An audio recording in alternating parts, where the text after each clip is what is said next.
How's it going, kiddo? It's jam sesh time. No. Come on. When jam sesh time arrives, we have to put aside childish things like homework and med school. Please don't touch my thing. It's jam sesh time.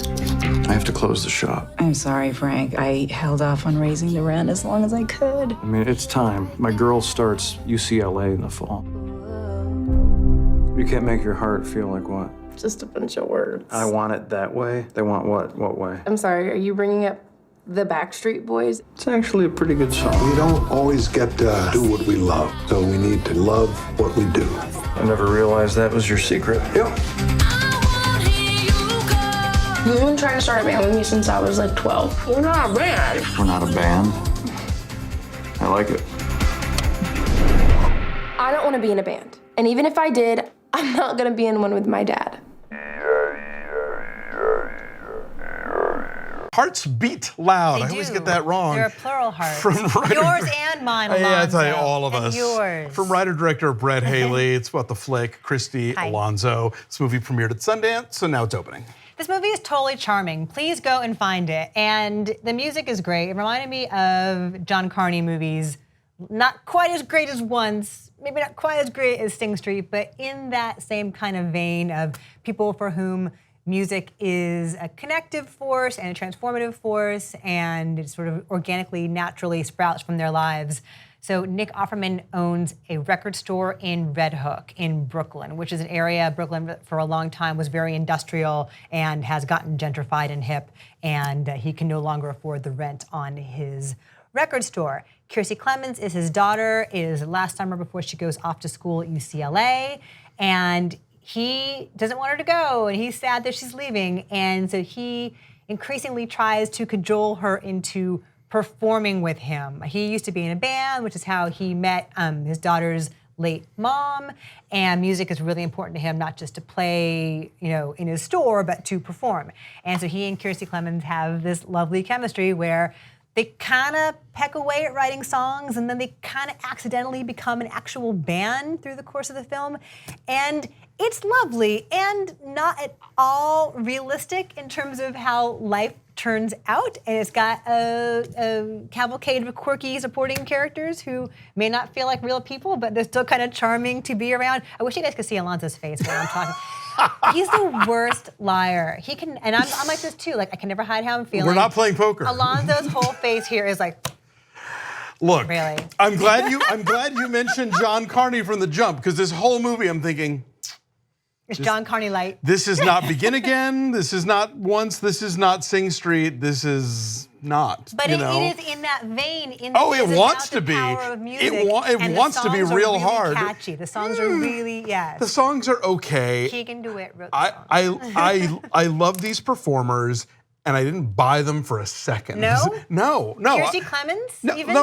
She's a superstar, by the way. She's dynamite. I'm not. This is no shade on them, but I'm saying, as written, I didn't believe these characters. And if Nick Offerman and Kiersey Clemons and Ted Danson and people like that cannot convince me that these are actual human beings, then no one can. And Toni Collette. Toni Collette. It's the week of Toni Collette. Yes. Because she's also in Hereditary. Somehow Ann Dowd missed out on being in this one as well. But Ann Dowd and Nancy, which and everything right. else. So Toni Collette's here too, as a woman who owns the building where Nick Offerman's record store is. Yeah, I just found this really, like, this movie made me coin a new word. So there's cute and then there's cutesy.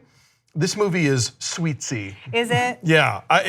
it is just, it's so nice. It is nice. And it's the kind of thing where if John Carney had made it, I would buy it. I would buy into it. I would go with it. I would believe these characters exist, and I believe the way they talk about music. But like, Offerman has this early scene where he's talking to Toni Collette about this song they're listening to and why it's great, and I completely like, no.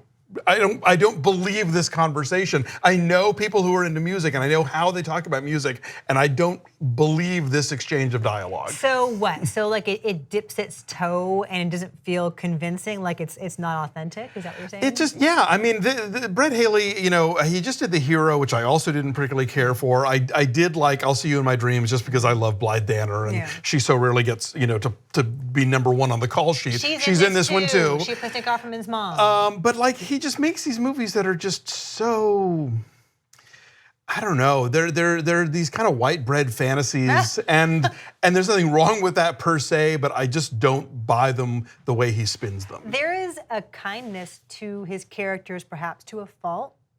I will agree with you on that. A lot of They seem to times- exist in this sort of bubble of sweetness. Sasha Lane also pops up as Kirstie Clement's girlfriend. No, and over again while I was watching this, I'm not sure I mean this as a knock on it, but it felt to me like the pilot for a TV show. Right? Like it's gonna introduce us to a world, kind of in like a northern Ted Danson exposure runs kind of a way. bar. Ted Danson runs a bar. Yes, isn't that cute? Isn't that adorable? It is sweetsy, is what it is. And everyone's nice, and the tension is she's going off to college. There's a melancholy that lingers over the whole thing, and you know that it can't last because she's gonna go away. It's a coming of middle age movie. Yes. Like this guy has to sort of let go of the daughter, let go of his sort of musical dreams, and kind of have a practical vision for the future. And look, it's not like I'm some hard bitten. I watch Hallmark Christmas movies, but like this movie is trying to sell you a sort of indie reality that is also cloaked in this just